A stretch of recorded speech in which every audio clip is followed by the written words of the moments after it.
Hi, you're listening to the Business News World's Business Insight podcast from myself, Jodie Bryant. Joining me today is CEO of Vortex IoT, Adrian Sutton. Hello, Adrian.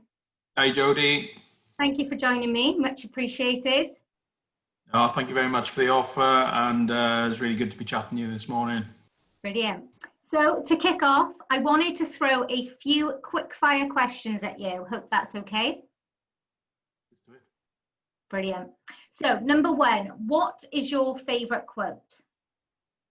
All right, there's a long-hauled, it's almost like family joke about this, but it's better to have lived one day as a tiger than 1,000 as a sheep. Oh, I like it. I like it. Not very Welsh. No, it's Tibetan. Oh, okay. Okay, interesting. An ancient Tibetan proverb. Oh, It stuck with me from a young age. I picked it up from reading a book by David Hempelman Adams, The Adventurer. Nice. I like it. Number two, a statement to your younger self. Let's see. Learn and grow. Be patient. Hard work will pay off. Brilliant. And third and final quick-fire question. An example of a tech rule that you implement either personally or in your household. It's a tech rule, but it's certainly kind of a life hack almost. And that's don't reply to any of these. Share this with 10 friends and you'll get lucky. You are the 1 millionth customer. Well done. Yeah, we had a world of pain in our house over that one a few months back when one of my children thought it was a good idea to share something with 10 friends. Don't know how they got it in the first place, but not good. No, I like to stay away from those chain mails as well. Yeah, just ignore them is the best thing, isn't it? Delete and ignore. I like it. I like it. So just going into some business questions then. So can you tell me a bit about your background and what inspired you to set up Vortex IoT? I've got a really varied career background, which has taken me from British Aerospace to Royal Mail to working with large system integrators to consulting to having an amazing and sort of career defining time with a large independent TV production company across the 90s. Really varied. Also done some work with National Eisteddfod of Wales, not because I can sing or anything close to being artistic or in that respect, just because I'm kind of a bit of an organizer. Yes.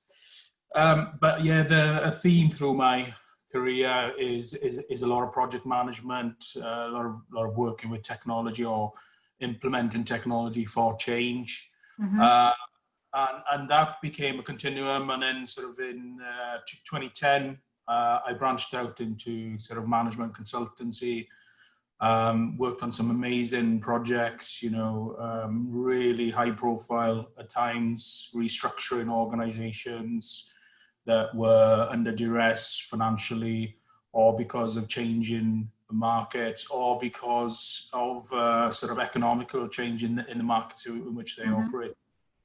Police through to shipping and big major ports.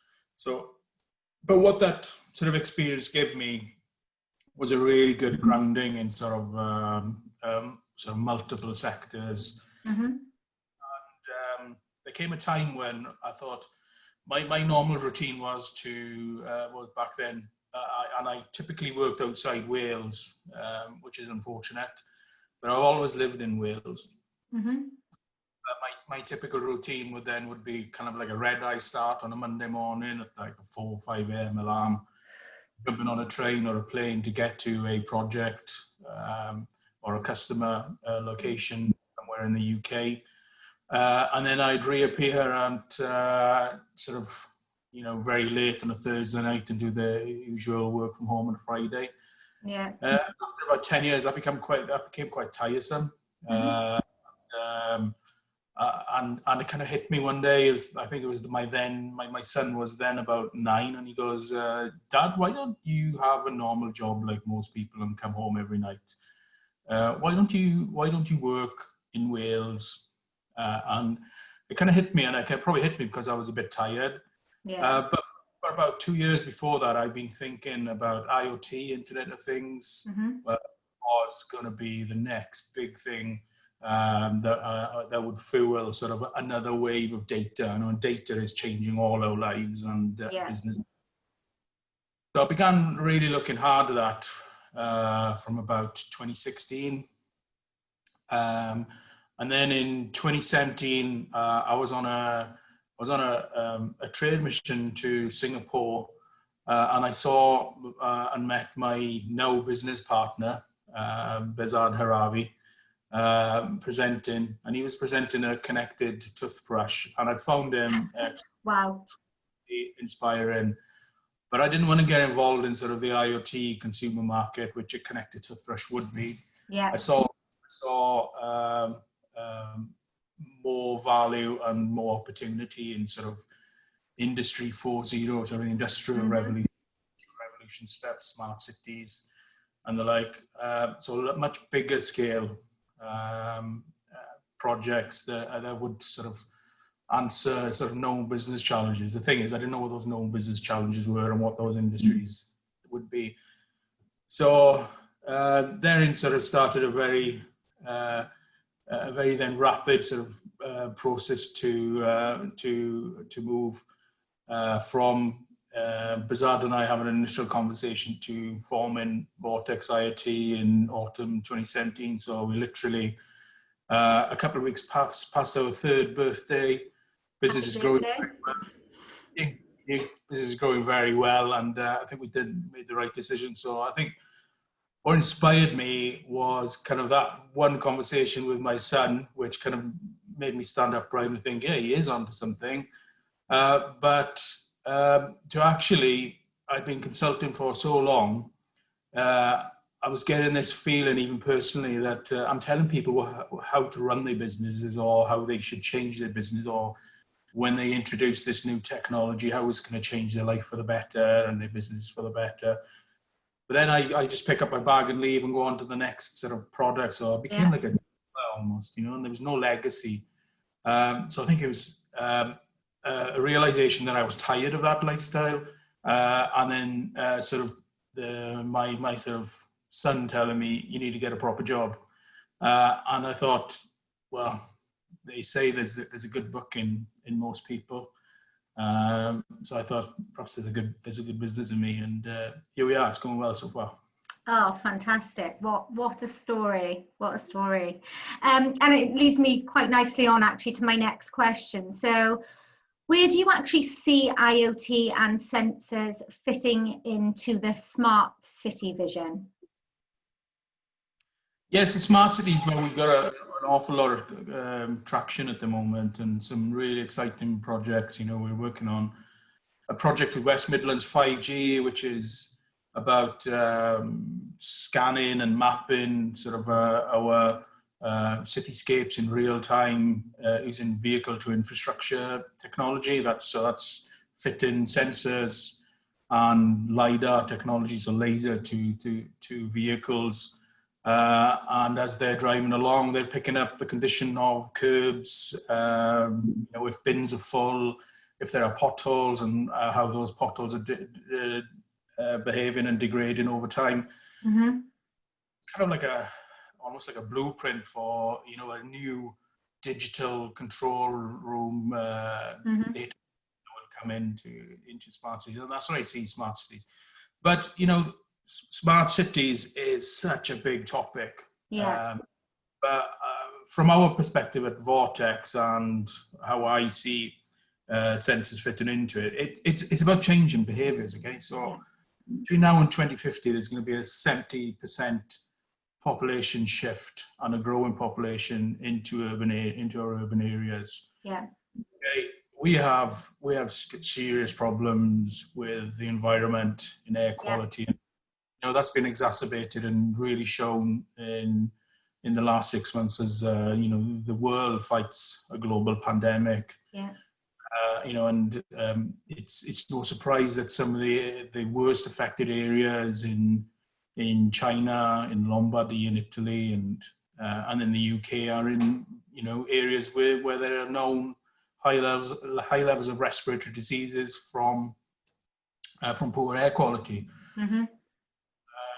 So I think decarbonisation and how sensors contribute to decarbonisation, how they contribute to us behaving and having a different experience with the station network, and how we interface and interact with our urban areas. That's where I see sensing technology in smart cities really have a difference. And I'm really pleased and really proud of some of the inventions and innovations that we at Vortex and some of the other people that we see in our space are bringing to the market. I think it's a really exciting space, and there's going to be so much change in the next 5 to 10 years.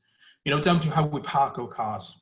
Yeah, I know. I mean, it's such a wide area, isn't it? But certainly, you've mentioned the air quality control. Wouldn't it be fantastic if we can collect that data on what's going on with the air, and then as a result of that, for example, have that feeding into a system whereby that would then control the transport rules and things like that, depending on where the air quality is. So I think it's a really exciting, like you say, place to be, isn't it? And more data, more insights. That is happening. So we will be making that happen. So when we say air quality, it's telling you what the level of O2, NO2 and O3 is in a particular area. That's not where the value is. The value is in how you're then going to inform the changing pattern. So, I know, invite me back in the new year and I'll tell you everything about what we're doing with Marston Holdings, one of our partner, and London Borough, Hammersmith and Fulham, where we're doing exactly that. Let's do it. Traffic patterns, how do we make this a low traffic neighbourhood and reduce carbon? That's what it's about. That's making a difference. Brilliant. No, that's absolutely fantastic. So smart cities aside then, Adrian, what industries do you feel will benefit most from introducing IoT? I mean, heavy manufacturing and heavy industry. So, things like in Wales, we've got Tata Steel and we work a lot with them. Those guys will have millions of sensors. They've already got tens of thousands of sensors in some of their assets across their sites. But connecting all those up to create one sort of view of their factories and create digital twins of things, that's where the value is. And you will see big changes in industry, big changes in agriculture, as technology really grips in the next 5 to 10 years. But I think 5G and wireless technologies, they're a game changer too. Yeah, definitely. So have the recent restrictions and changes to the ways of working had an effect on your customer requirements? And if so, what trends are you noticing and how are you having to adapt? So what we're actually seeing, there are some companies though that will have technologies that are of their time, and as we've already said on one of your earlier questions, will contribute to changing ecosystems across our urban areas and how we interact with those. All right. So we're a young company, but we've almost got the right thing at the right time. All right. And therefore, we've seen an acceleration in the adoption of some of our technologies. There'll be the levels of interest and the need to do pilots from our customer base, which is typically, on a smart city perspective, that's coming from local government, but it's also coming from industry, where the environmental targets they set in themselves or they need to adhere to are getting more stringent. Yeah. Okay, so from our perspective, we've grown headcount 70% across this year. Okay, wow. At the moment we can't hire quick enough. So I'll be taking on another like 20, 30 people in the next 3 to 5 months if we can find that many people. It's difficult to get that many. Are our customer requirements changing? I think we've all got to be very COVID secure in the way we work, and demonstrating that. But to our experience is that we're just seeing an acceleration in the interest and adoption, and we're having to tailor to that. So we've felt the ill effects in suffering as a business. It's been an extremely difficult trading period. I'm not gonna say anything different about that. But at the moment, we're in a very good place, and I think our customers are in a very good place, and I think some good will come of that. But I don't mean that in a disrespectful way for the families and friends we have that as a result of this pandemic. Yeah, no, I agree. I think we're going to be forced to, I suppose one of the positives, and I think we have to take positives out of situations like this, don't we? And, the reduction in travel through remote working is a big positive that we'll have, it'll be a positive impact on the environment as a result of, less travel, and thinking about how we can work more remotely, more flexible working, things like that as well. I think are very positive. The pandemic is enabling, and we are experiencing living through a paradigm shift in what technology brings to our lives. Definitely. So what are the plans for Vortex in the near and not so near future? I know you've mentioned that you're rapidly growing at the moment, but have you got any exciting new products that are coming to market? We've got the project that we're doing in West Midlands with West Midlands 5G, which is funded by UK Gov DCMS. Really exciting. We're launching a new rail product with Network Rail in the new year. That's working with Network Rail and Department for Transport on their Accelerating Innovation in Rail programme. So we'll have a ministerial launch of that in March. Our air quality monitoring product is going from strength to strength, and as I said, London, Hammersmith and Fulham account that we have is going to be a step change, hopefully, in that as well. But closer to home, we're doing some great stuff with Neath Talbot Council around and Swansea City Council. This is always really good. And then we've got some exciting work going into the Middle East, which I can't say an awful lot about on this call, but it's really exciting. So what does that mean for us? In that, we are growing, and we will probably double in size in the next 12 months again. We have plans to move to a new office, to create manufacturing jobs in Wales. I'm very passionate about creating those in Wales. I'm also very passionate about creating apprenticeships and digital degree apprentices. So anyone listening to this who's interested in a digital degree apprentice, please reach out to us. Or we work very closely with Gower College, who I'm a great fan of. And we'll be looking to push them out in the next wee while as well, because I think digital degree apprentices are an amazing opportunity to upskill and gain qualifications. Fantastic. So some really exciting things going on, and some really exciting opportunities for the people in Wales then with yourself. So that's absolutely great, Adrian. If people do want to reach out or find out more about, what you guys have to offer, your products and services, or if people want to partner with you, where's the best place to reach out to you? Have you got a website that people can visit? We have a website, and there's an info at vortexiot.com link on there. Just follow in. You can fill in a form. We're social media, quite busy on social media, so you can follow us on Twitter, on LinkedIn, and literally pick up the phone as well. That age-old thing of picking up the phone and talking to someone. We're still a very real company. We're in Wales.